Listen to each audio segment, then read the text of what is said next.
범죄 심리학에서 말하기를 일반 시민들이 위험을 마주했을 때 직감보다는 예절을 선택한다고 합니다. 예절 교육이 자기 보호 본능을 억누른다고 합니다. 그래서 위험을 느끼지만 상대방에게 무리하게 행하지 않으려고 한다는 것입니다.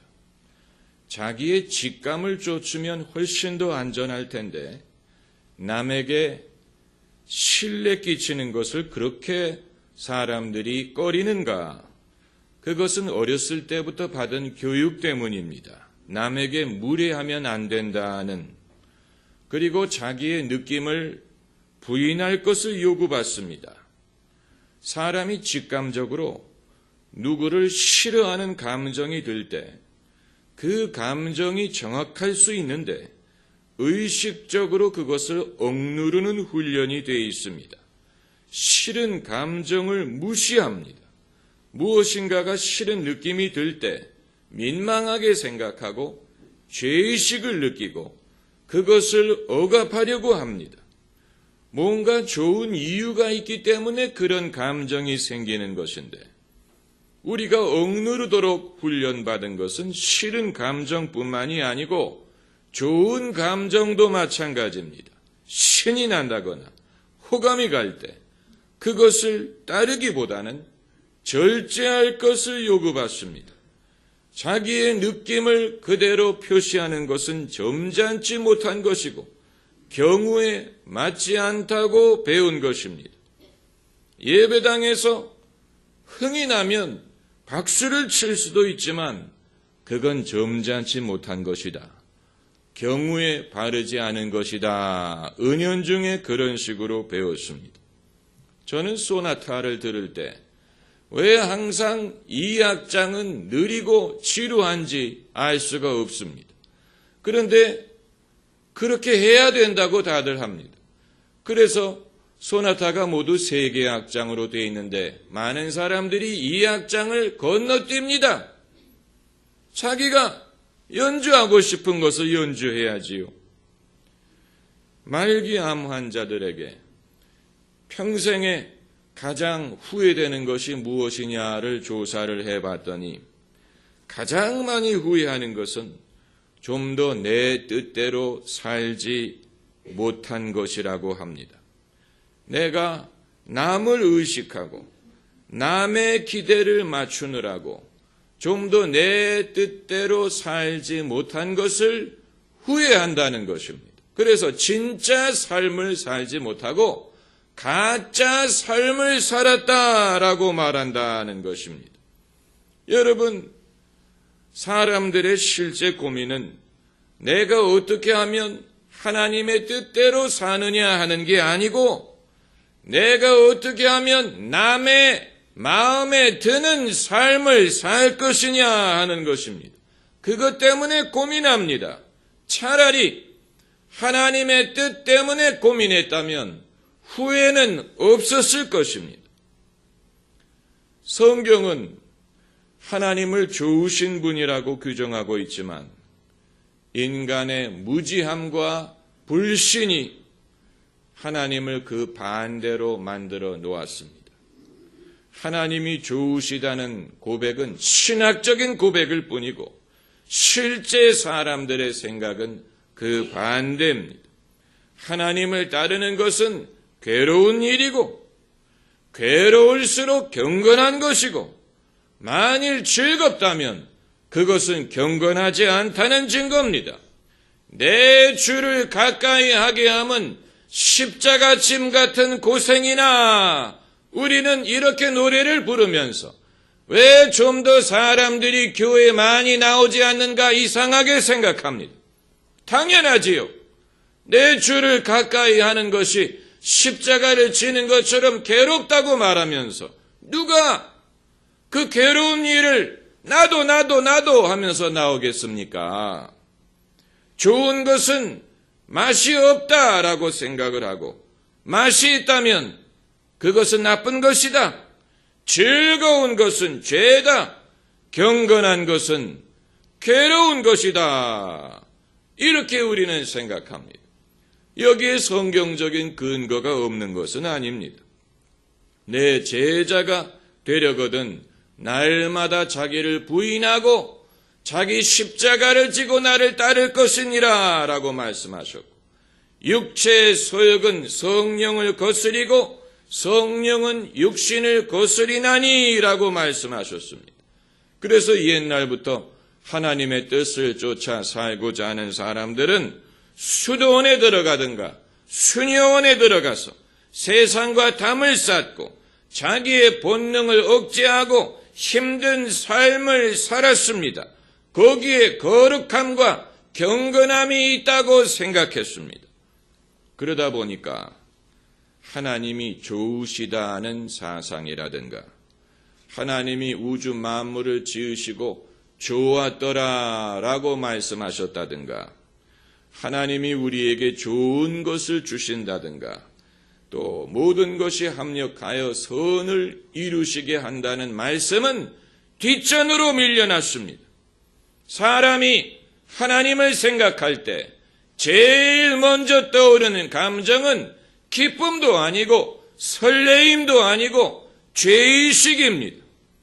우리가 하나님을 따르는 것은 좋아서 하는 것도 아니고 해야 되기 때문에 하는 것이고 마지못해서 하는 것이고 안 하면 벌을 받을까 봐 두려워서 하는 것입니다.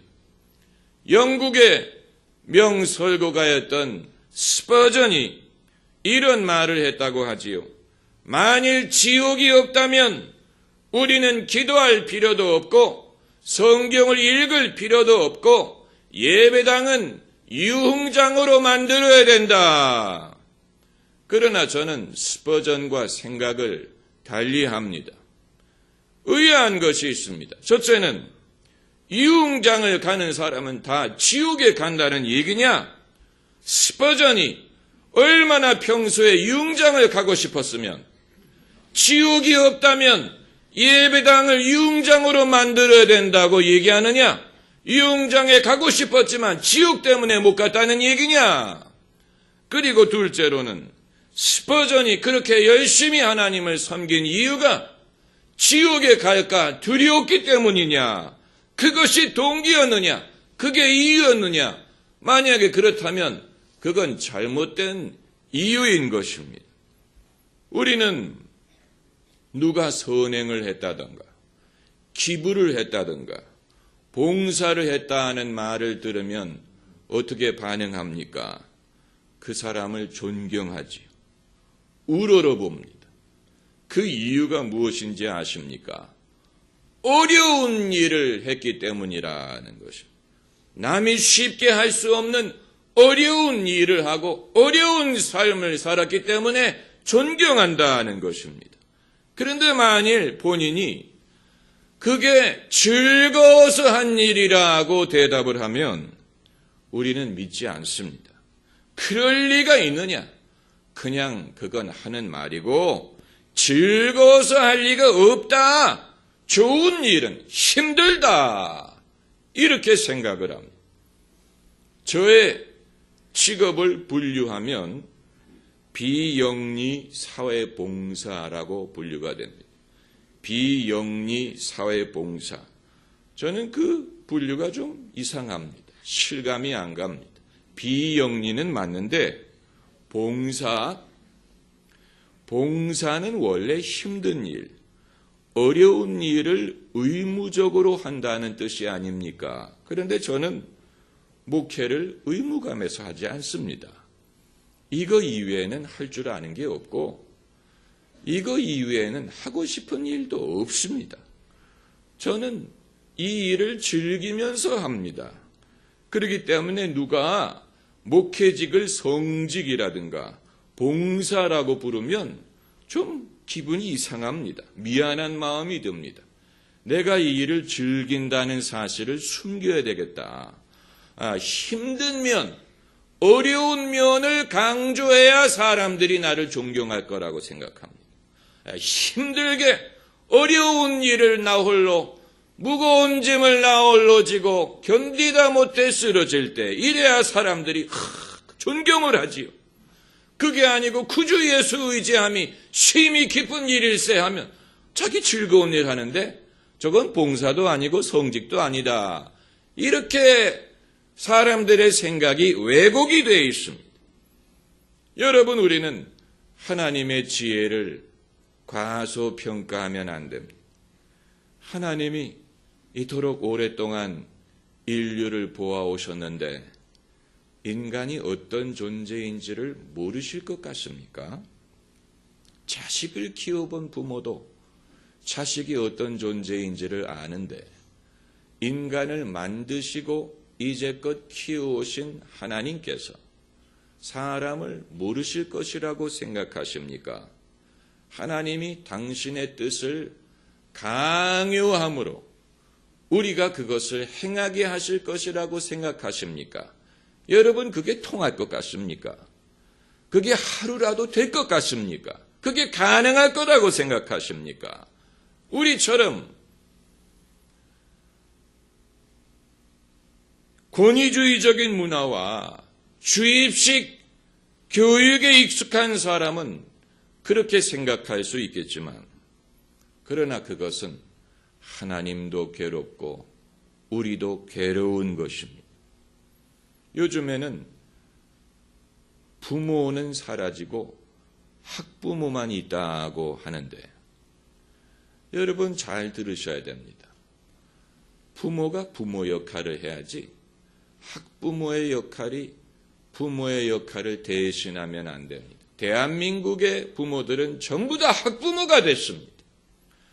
자녀를 키우는 목적은 자녀에게 공부를 강요해서 좋은 대학교 들어가는 것이 부모의 사명이라고 생각합니다. 그래서 자식의 성적이 엄마의 성적이 되었습니다. 엄마는 자식을 양육하고 키우고 믿음을 심어주고 사랑하고 또 그를 긍정하는 것이 아니고 집에서 잔소리를 하고 짜증을 내고 야단을 쳐서 그 아이가 어떻게 하면 좀 더 공부를 열심히 하고 더 좋은 성적을 얻어서 좋은 대학에 들어가고 좋은 사람과 결혼하고 성공하게 하느냐, 그것을 부모의 사명으로 삼았습니다. 그러다 보니까 부모도 자식을 키우는 일이 즐겁지가 않고 자식도 가정 환경이 즐겁지가 않습니다. 부모도 즐겁지 않고 자식도 즐겁지 않습니다. 그러면서 왜 우리나라의 청소년들이 게임에 중독이 되고 학원 폭력을 하느냐, 이상하게 생각합니다. 당연한 것이죠.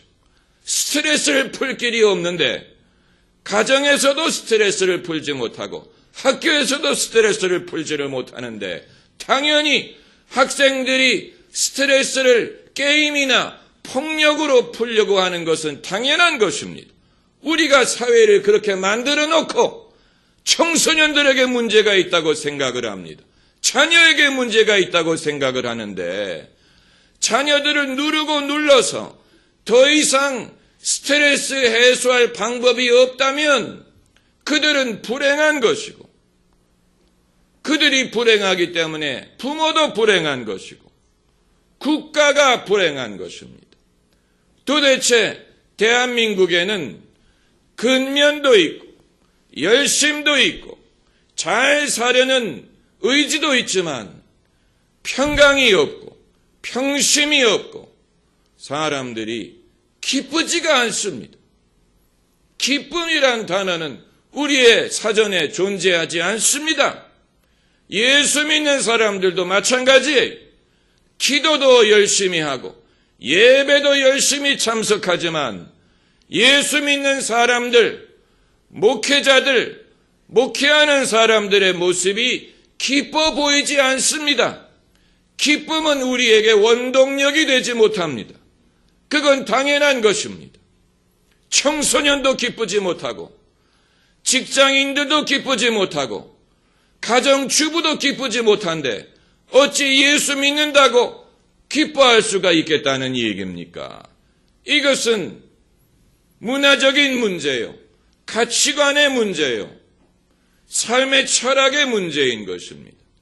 만약에 이것이 변화되지 않는다면 예수를 믿는 것은 그저 어떻게 하면 좀 더 우리의 소원을 이룰 것이냐, 예수를 믿음으로 내가 원하는 것을 이룰 것이냐 하는 방법이 될지언정 진정으로 예수님을 믿어서 가치관이 변하고 또 내 인생관이 변하고 삶의 방식이 변하는 것은 기대할 수가 없는 것입니다. 그렇기 때문에 기도를 많이 하는 사람도 기뻐 보이지가 않아요. 교회 열심히 다니는 사람도 기쁨으로 다니는 것 같지가 않아요. 그리스도인의 마음에도 평강이 없고 여유가 없습니다. 그러면서 이상하게 생각합니다.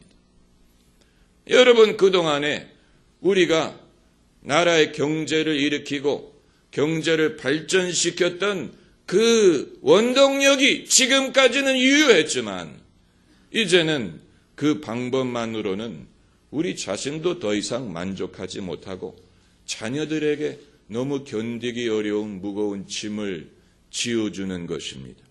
그러면서 그들이 왜 행복하지 못한지 우리는 이상하게 생각합니다. 이상한 것이 아닙니다. 그게 당연한 것입니다. 도대체 그들은 어디에서 마음의 위로를 얻고 어디에서 마음의 평강을 얻으라는 얘기입니까? 그렇지요. 여러분, 하나님과 우리와의 관계도 마찬가지입니다. 만일 신앙생활이 괴로운 것뿐이라면 그것은 뭔가 잘못된 것입니다. 그 말은 회개할 죄가 많다는 얘기가 아니고 하나님을 왜곡하고 오해하고 있다는 얘기입니다. 하나님의 역사하시는 방법을 모르고 있다는 얘기고 나아가서 하나님의 선하심을 믿지 못하고 하나님의 지혜를 과소평가하고 궁극적으로 하나님을 불신하고 좋으신 하나님을 좋게 생각하는 것이 아니고 나쁘게 생각하고 있다는 증거입니다. 하나님이 좋으신 하나님이라는 뜻은 도덕적으로 선하신다는 뜻뿐만이 아니고 우리에게 좋으시다는 얘기입니다. 하나님이 우리에게 좋은 뜻을 갖고 계시고 우리에게 좋은 것을 주시는 분이고 한 걸음 더 나아가서 우리가 하나님을 믿고 따르는 것을 좋아하게 만드셨다는 뜻입니다. 즐거워하게 하셨다는 얘기입니다. 그러나 대한민국의 기독교인들에게 기쁨이라는 것은 사라졌다고 보는 것이 옳습니다. 기쁨은 대한민국의 그리스도인들에게 큰 영향력을 행사하지 못합니다. 죄의식, 두려움, 이것이 더 큰 영향력을 행사합니다. 여러분, 하고 싶기 때문에 무엇을 하는 것은 우리 사전에 없습니다. 하나님이 그런 식으로 우리를 인도하시리라고 우리는 생각하지 않습니다.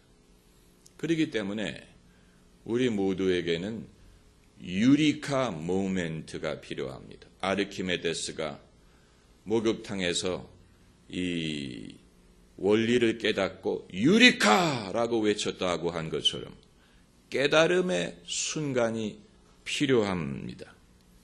오늘 본문이 그것을 말하고 있습니다. 13절에 너희 안에서 행하시는 이는 하나님이시니 이걸 우리가 믿어야 됩니다.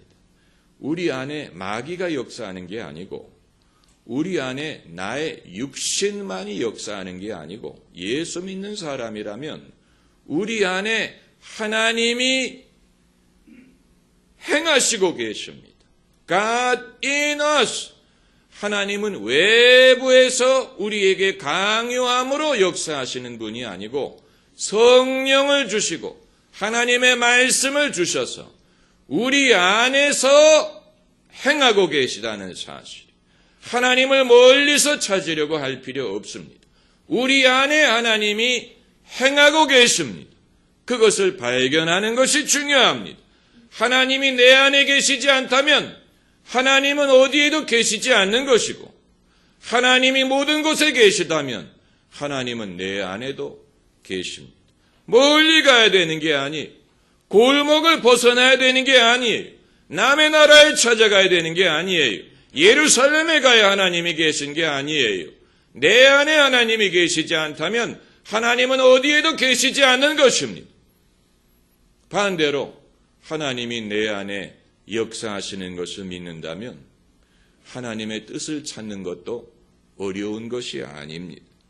너희 안에서 행하시는 이는 하나님이시니 자기의 기쁘신 뜻을 위하여. 하나님에게만 기쁘지 않습니다. 하나님에게 기쁘다면 우리에게도 기쁩니다. 그러지 않으면 기쁘다는 말을 하는 의미가 없습니다. 하나님에게만 기쁘다면 기쁘다는 말의 의미가 없습니다. 자기의 기쁘신 뜻을 위하여, 그 말은 당연히 우리에게도 기쁘다는 뜻입니다. 하나님의 선한 뜻이라는 말은 우리에게도 선하다는 뜻이고, 하나님의 온전한 뜻이라는 말은 우리에게도 온전하다는 뜻입니다. 자기의 기쁘신 뜻을 위하여 너희로 무엇을 두고 행하게 하시느니라? 소원을 두고 행하게 하시느니라. 그러므로 하나님의 뜻을 어떻게 발견할 수 있느냐? 우리 안에 소원을 통하여 하나님의 뜻을 발견할 수 있습니다. 하나님의 지혜는 하나님의 뜻을 마지못해 억지로 행하게 하는 게 아니고 하나님의 기쁘신 뜻을 우리도 소원함으로 행하도록 도우신다는 얘기입니다. 아마 여러분 중에 목사님, 저는 지금 담배를 피우고 싶은데 그게 하나님의 뜻이라는 얘기입니까? 욕망과 소원은 달라요. 담배를 피는 사람의 소원은 담배를 끊는 것입니다. 담배를 피울 욕망은 있지만 그의 소원은 담배를 끊는 것입니다. 우리의 소원이 다 하나님의 뜻이란 말은 아니에요. 하나님의 뜻이 우리에게 소원을 통하여 나타난다는 얘기입니다. 그걸 잘 분별하셔야 됩니다. 이 도둑질을 하며 사는 사람이라도 그의 소원은 도둑질을 안 하고 살았으면 좋겠다. 내 자식은 이런 삶을 살지 않았으면 좋겠다. 그게 본인의 소원입니다. 오사마 빈 라덴이 자식들에게는 뭐라고 말했는지 아십니까? 너희는 테러리스트가 되지 말고 서방 세계에 가서 널리 배우고 자유롭게 살아라. 이게 오사마 빈 라덴 맞습니까? 그도 자기 자식에게 대해서는 자기 같은 삶을 사는 것을 원치 않았어요. 여러분, 우리가 우리의 진정한 소원을 발견하기 위하여는 우리 자신에게 솔직해야 됩니다. 자기 자신에게 솔직해야 됩니다. 하나님의 뜻을 알려면 골방에 들어가 기도하는 중에 마음속에서 자연스럽게 우러나는 소원을 통해서 알 수가 있습니다. 여러분, 이것이 하나님의 방법이고 하나님의 지혜입니다. 우리 안에 성령을 주신 목적이 그것입니다. 외부로부터 강요함으로 당신의 뜻을 따르게 하는 게 아니고 우리 안에 소원을 불러일으켜서 스스로 원하여 주님의 뜻을 따르게 하십니다. 이것이 하나님의 지혜. 하나님은 우리와 싸우는 것을 원하지 않으십니다. 우리로 하여금 소원을 두고 당신의 뜻을 행하게 하십니다. 구주 예수 의지함이 심히 기쁜 일일세. 심히 기쁜 일일세. 저는 기도할 때 일부러 소리를 내서 기도하고 기도하는 중에 성령의 인도를 믿습니다. 그래서 저는 기도하는 중에 평소에 사용하지 않던 단어가 제 입에서 나오는 것을 종종 경험합니다. 평소에 쓰지 않던 단어, 평소에 생각하지 않던 단어가 기도하는 중에 제 입에서 나온다는 말은 그것이 성령의 감동으로 하는 말일 가능성이 많다는 얘기입니다. 우리가 기도할 때 평소에 생각하지 않던 소원이 내 안에서 일어난다면 그것은 성령이 주시는 소원일 가능성이 많습니다. 하나님의 지혜에 하나님은 우리가 씨름하는 것을 원치 않으십니다. 그것은 우리를 의롭게 만들지 못합니다. 그러므로 하나님의 뜻이 어디 있느냐라고 묻는 사람은 내가 하나님 앞에 정직하게 기도할 때 내 마음에 하나님의 감동으로 우러나오는 소원 속에 하나님이 뜻하시는 것이 있다는 것을 발견할 수 있습니다. 여러분, 우리가 기쁨을 누리지 못하는 것은 하나님의 뜻을 따르려고 하기 때문에 기뻐하지 않는 게 아니고 하나님의 뜻으로부터 멀어졌기 때문에 기쁘지 않은 것입니다. 나의 소원으로부터 멀어졌고 당연히 기쁨으로부터 멀어진 것입니다. 기도하십시다.